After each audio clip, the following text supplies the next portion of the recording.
ఈ లెక్క చూడండి, ఒక వర్క్ ఉంది.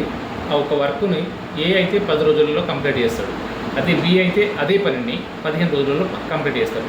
ఈ ఏబీలు ఇద్దరు కలిసి పనిచేస్తే ఆ పని ఎన్ని రోజుల్లో కంప్లీట్ అవుతుంది?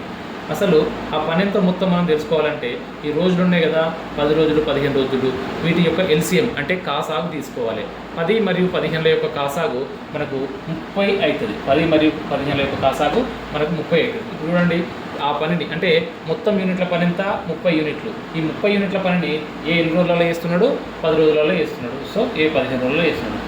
అదే పని అంటే 30 యూనిట్ల పనిని బి 15 రోజులలో చేస్తున్నాడు. బి ఎన్ని రోజుల్లో చేస్తున్నాడు? 15 రోజులలో చేస్తున్నాడు. అంటే ఇప్పుడు 30 యూనిట్ల పనిని ఏ అనేటోడు 10 రోజులలో చేస్తున్నాడంటే రోజుకి ఎన్ని యూనిట్ల పని చేస్తున్నట్టు? రోజుకి 3 యూనిట్ల పని చేస్తున్నాడు. ఎందుకంటే 10 మూల 30 కదా. అట్లనే సేమ్ ఇక్కడ బి అనేటోడు 15 రోజులలో చేస్తున్నాడు కాబట్టి రోజుకి ఎన్ని యూనిట్లు చేస్తున్నట్టు?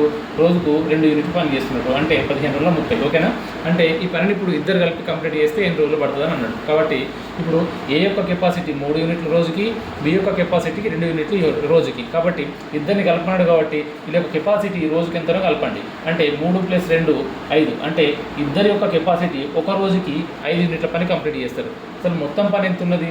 మొత్తం పని ఎంత ఉన్నది అంటే 30 యూనిట్ల పని ఉన్నది. 30 యూనిట్ల పనిలో వీళ్ళు రోజుకి ఎన్ని యూనిట్లు వేస్తున్నారు?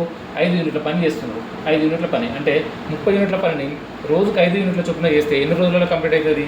చూడండి, 5 ఎక్కము 5 6 30. సో 6 రోజులలో ఏబీలు ఇద్దరు కలిసి ఆ పనిని పూర్తిగా కంప్లీట్ చేయగలుగుతారు. ఓకేనా?